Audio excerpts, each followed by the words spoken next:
In the years following 1883, which saw the death of Turgenev, the so-called golden era, or Zolotaya Epocha, of Russian literature came to an end.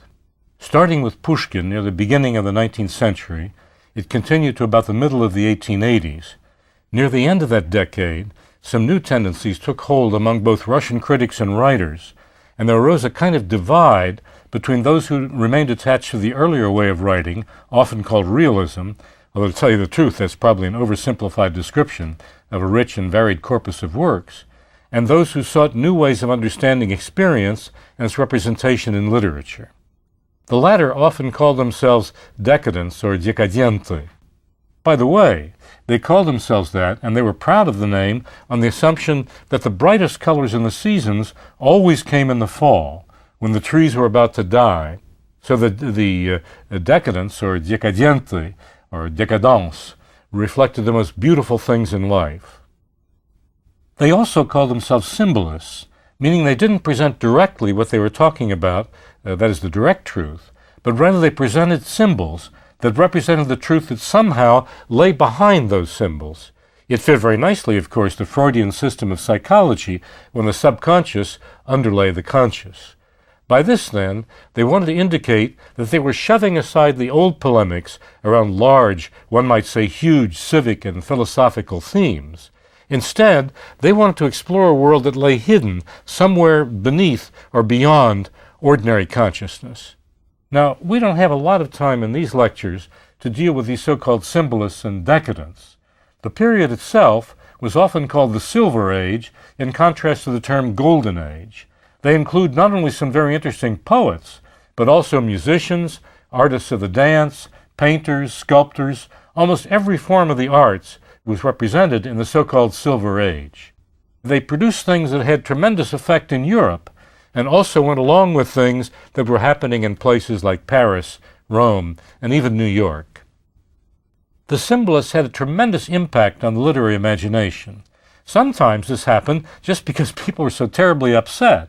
Think for just a moment about the early reactions to modern music of people like Stravinsky and Prokofiev, and to a certain extent Shostakovich, not to mention Bartók and Hindemith. People simply didn't understand. They thought it was some kind of cacophony, or something that couldn't be comprehended. Actually, if they took the trouble to listen to it carefully and understand what the artists were getting at, you could make a great deal of sense out of it, but the sense lay behind the surface in a way that earlier classical music simply did not. The same was true of poetry and literature. If you read the works of people and poets like Bloch and Brюsov and other writers at that time, what you'll find is a very different kind of writing that at first glance can seem absolutely nonsensical and totally incomprehensible. But if you get into it, if you begin to understand it and what they were trying to do, you see they were getting at a very vigorous form of art, quite different from anything we'd known before. Now, Anton Chekhov occupied a literary position really not very far from the traditionalists, yet his prose and drama opened the way to very new ways of thinking about the theater, and in addition to that, the art of the short story. In just a few moments, when we take a look at particularly at his play The Seagull, we'll see how he dealt with that kind of thing. Chekhov was born into a family that had known slavery intimately. His grandfather had been a serf. The writer openly stated that in his lifetime he had to squeeze the slavery out of his blood slowly, deliberately, drop by drop. If this was the case in the life of a man who was as strong and well put together as Chekhov, imagine what it was for others to overcome the terrible legacy that was left by many centuries of years of slavery. Chekhov reflects this very clearly, and yet, at the same time, he also reflects a kind of strength that was in the people that enabled him to overcome what he was talking about, as he put it, drop by drop of blood. He was educated as a doctor, and he practiced medicine for a good part of his life. In his approach to his characters, it's not hard to see the detached and observant eyes of the medical examiner. In an early part of his life, while still in medical school, he was saddled with the responsibility of supporting his brothers and sisters. He wrote light, humorous stories under the pseudonym of Chechonte. He did this mainly to get money for the support of his very needy brothers and sisters, but at the same time began to develop a certain style. In the beginning, you might call it almost a form of, humor you'd find on the vaudeville stage. As he went on and began to get experiences and think ever more deeply about what he was writing, the writing became deeper and deeper. He eventually grew to be the Chekhov that we know, the man of international fame. When he'd achieved certain popularity among the reading public, he started to write stories of greater substance and develop into the Chekhov we now know not only today but throughout the world. As I say, that's the Chekhov that we know. However, in the West, especially in England and the United States, that is the English-speaking world, his greatest reputation is that of a playwright. I don't think it would be an exaggeration to call him an icon, if not the god, of the modern international theater. It's almost impossible to imagine contemporary theater that doesn't deal with Chekhov in some way or another. Of course, this is well borne out if you go to the drama schools of America today. They're just loaded with the thought and experimentation and acting and all those things that you find in the presentations by Chekhov's plays, which are very subtle and not so easy to do. It takes a very subtle understanding to catch the characters as Chekhov tried to present them. As early as the 1880s, Chekhov had tried his hand at writing plays, but they didn't become widely known at that particular time. However, in 1895, he set to work on what's called in Russian Chaika, or the Seagull, which was fated to become one of the best-known plays of its time and a formative drama of 20th century theater. I don't think it's an exaggeration to call it that. I would even be willing to predict it'll be a formative drama in 21st century theater as well. However, his first performance in a traditional Petersburg theater in late 1895 was a total flop. Chekhov was mercilessly raked over the coals by the well-known critics of the day, and the sensitive man swore he would never write for the theater again. Obviously, the Petersburg theater didn't understand what Chekhov was trying to do, because what he was trying to do was so tremendously different from anything they had done before.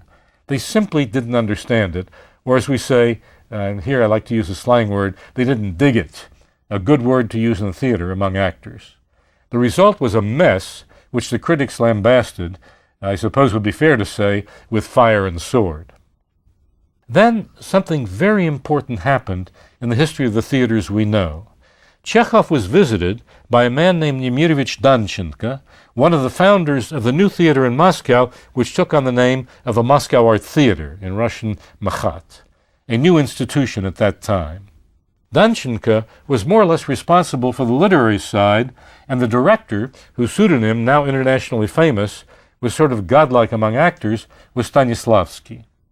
The rest is well-known theatrical history. That theater became one of the central theaters of European culture. Danchenko eventually persuaded Chekhov to let the young group perform the Seagull. It took him a year to persuade Chekhov to let him have it, and the new presentation captured the rapturous attention of the theater public, that is, first in Russia, then throughout the world. Today, the curtain of the Moscow Art Theater is decorated with one symbol that everybody recognizes, a seagull. It's worth taking some time, I think, to talk a little bit about the Moscow Art Theater, which was centrally connected with Chekhov in those days. For anybody who cares something about theater, and I'm certainly one of those people, it'd be absolutely impossible to understand what's going on in contemporary theater without understanding what Stanislavski did. What he did was to construct a kind of realism. That is, it was his idea that the actor on stage should not just represent the idea or the character or the emotion the player was trying to get across. The actor had to be, in a genuinely verisimilitudinous way, that character, that feeling.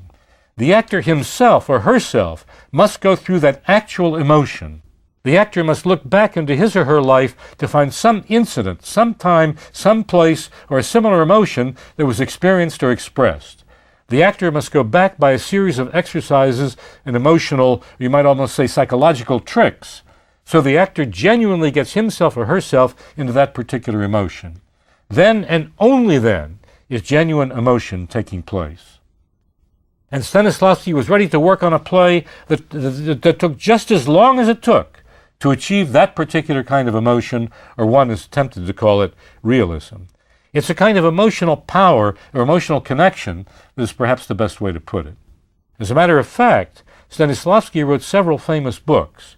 One, My Life in Art, the other, An Actor Prepares, where he talks about these matters in great detail, with great subtlety and great understanding. It's clear that Stanislavski had in mind a very creative, and of course in his day a very revolutionary, idea about theater. The great actors and actresses of the 19th century, in particular I'm thinking of Douze, the famous French actress, acted by a system called gestes plastiques, that is to say, plastic gestures. There were certain gestures which were appropriate to certain emotions. When you expressed that emotion as an actor and actress, you had to do that gesture just as gracefully, beautifully, and well thought out as you possibly could. Every part was intellectually thought out and plotted so the actor would go through certain emotions that everyone would recognize and connect it with a convention. Stanislavski, of course, wanted to break these conventions. He wanted to break that idea of just taking set gestures and rather getting to the actual emotion, which might require any gesture, any action on the part of the actor or actress. The results were very impressive. It soon became clear, not only in Russia, but in England and the United States, that what he was doing was producing extraordinary effects and expressions in the theater. If you think of the most important and creative forces about the theater in this country, one is tempted to think back to a group of actors eventually called the Actors Studio in New York back in the 1940s. Later on, it came to be run by a young Greek man who had come from Turkey, a man named Elia Kazan, who, as a matter of fact, studied with Stanislavski. He went to Moscow after Stanislavski came to New York.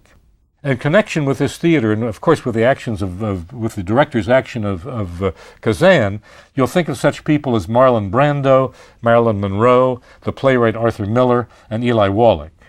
As a matter of fact, if you think of Russian, even Mikhails, the famous actor in the Jewish theater, he and all of these people were certain products of the ideas of Stanislavski in the theater.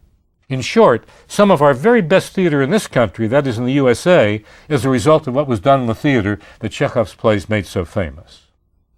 Now, The Seagull is a play that plays a very important role in all of what I just talked about.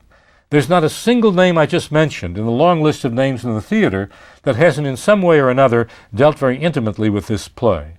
It's literally a kind of formation of contemporary theater, and I suspect it's going to be that for a long time to come. The plot of the play is intensely connected with the theater, as well as the nature of the literary artist. One of its central characters is a young man named Konstantin Treplyov. By the way, the name implies a kind of fluttering or shaking. He's a young, ambitious playwright who's about to have the pleasure of experiencing the first performance of his work, a play written very much in the spirit of the new young writers at that time who wanted a radical change in literary art, in tune with the ideology of the symbolists and decadents I've just been talking about a few moments ago. Treplyov is on fire with his new ideas. Furthermore, he's the son of a very famous actress, Arkadyina, who has achieved great fame in the classical theater of Russia, which is totally opposed to everything her son is doing. He is going to prove himself and to his mother in this sort of chamber theater that takes place on her estate. The play is going to crack the mold of modern theater. It's going to be a tremendous revolution in the life of theater. His fire extends, by the way, not only to the art, but also to the young actress named Nina Zarychnaya, her name means beyond or across the river, the young woman who'll be performing his monodrama. Treplyov is passionately in love with her. As a matter of fact, she's probably less in love with him than she is with theater, but nevertheless, at the beginning of the play, she seems to go along with his love. She can't quite understand all the lines or the effects he's put in the theater. They seem completely not understandable, given the traditional nature of the theater. But he says, look, it's all right. Go ahead. Everything will be all right. So she agrees to go through with it.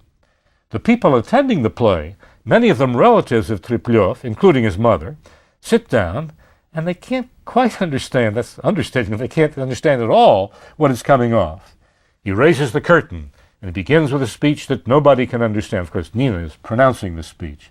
As a matter of fact, there's some strange sort of an effect with red sulfur burning, and they smell the sulfur. The speech is so strange, and the effects are so out of this world that nobody can understand what he's talking about, and they begin to make fun of him. They say, well, you talk about the devil. Obviously, the devil's in the form of the sulfur we smell. You talk about ages and ages ago when people spoke a different language. How can we know anything about that?